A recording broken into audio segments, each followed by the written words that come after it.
cautious, I'm here.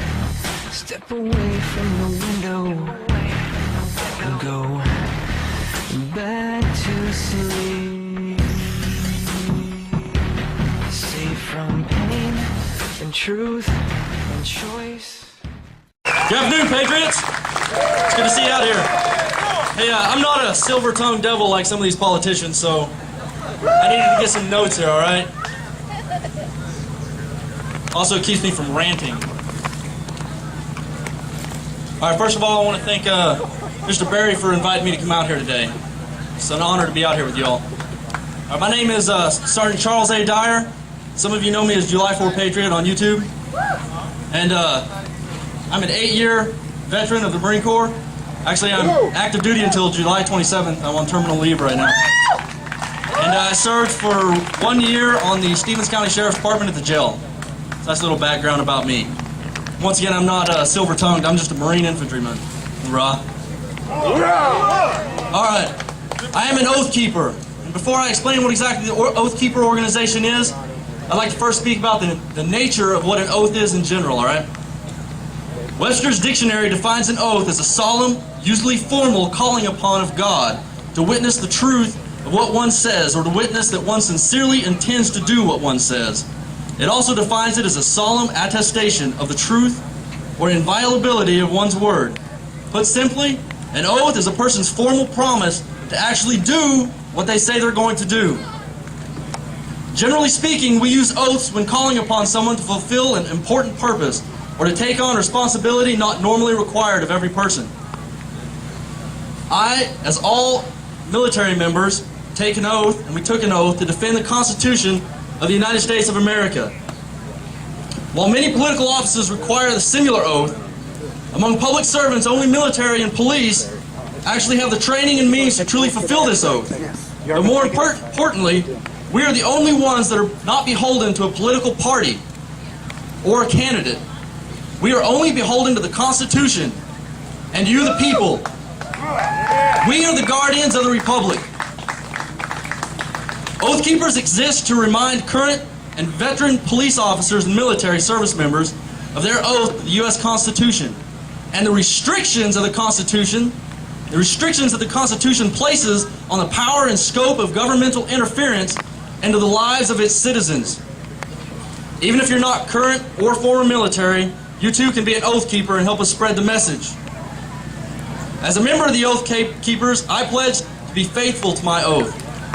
We also pledge not to do any of the following 10 things that's listed on the Oath Keeper website, which is oathkeepers.org.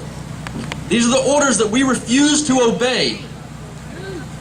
We will not obey orders to disarm the American people. We will not obey orders to conduct warrantless searches of the American people. We will not obey orders to detain American citizens as unlawful enemy combatants or subject them to military tribunal.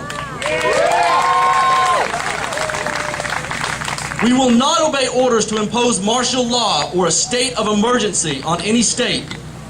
We will not obey orders to invade or subjugate any state that asserts its sovereignty. We will not obey any order to blockade American cities, thus turning them into giant concentration camps.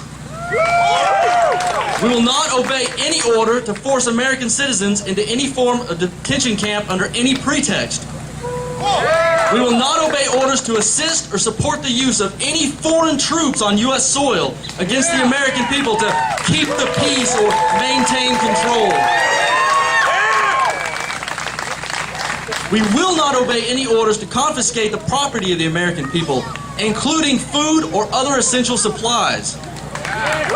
We will not obey any orders which infringe on the right of the people to free speech, to peaceably assemble, or to petition their government for a redress of grievances. These are our 10 orders that we refuse to follow. You can read a full explanation of each order at oathkeepers.org. Although these orders don't cover every possible scenario, they do lay a guideline for us to follow against unconstitutional laws. I want to take a minute and speak to you about things that are going on around all of us right now that you may not be aware of because they're not receiving a lot of coverage, all right? One of these things is the violation of the Posse Comitatus Act. The events surrounding the Hurricane Karina aftermath are a perfect example of an out-of-control government. For months, U.S. military troops, as well as armed government contractors, patrolled the streets of New Orleans and surrounded areas. This is a direct violation of the law. They also took part in mass gun confiscations, including door-to-door searches for weapons in parts of the cities that wasn't even flooded. A natural disaster is not a legal reason to deny citizens their Second Amendment right. Nobody has a problem with the military rescuing people off the rooftops, but it's another thing entirely for them to be running armed patrols around the city. This is a job for the local and state police. Another disturbing trend is the ongoing urban warfare drills going on around in the country, where U.S. troops and sometimes even foreign troops actually occupy small U.S. cities for several days for training. We're told by the press that these drills are to prepare for the troops for jobs that they'll be doing overseas. But I personally take issue with that reasoning, because the streets of Fallujah have nothing in common with Main Street, USA.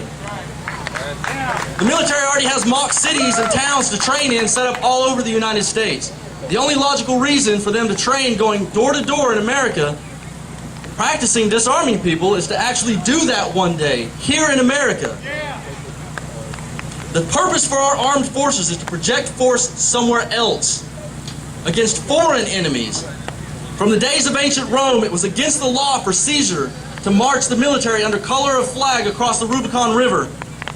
And once that rule was broken, the Roman Republic was history. Caesar made himself emperor, and Rome was ruled by an emperor from then on. We must not let these drills continue. How do we put the military back on track? Since most of the military is under direct federal control, it starts with Congress. We must elect our representatives based upon their belief in the U.S. Constitution as it was written, not based upon some phony party affiliation or the false left versus right paradigm. For fixing our National Guard, we encourage electing state representatives and governors that will demand the sovereignty of the state's guard units from the federal government.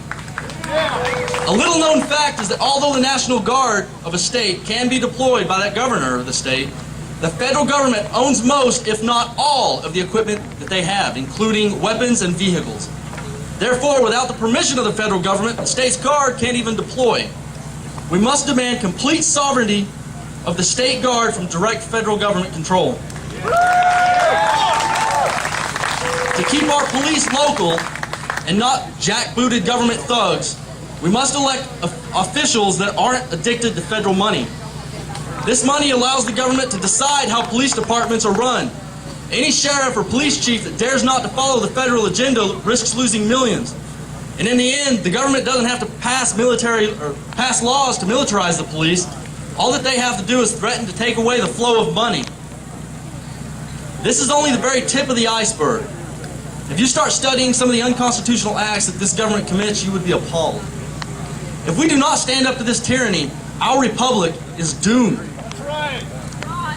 Everyone's so worried about staying politically correct or being labeled a right-wing extremist by the DHS. They're so worried that they're afraid to stand up. This is July 4th. This is the symbolic day when 56 men came together and signed the Declaration of Independence. These men did not care about political correctness. They stood up for freedom because it was the right thing to do. They stood up for freedom knowing that they were most likely signing their death warrants.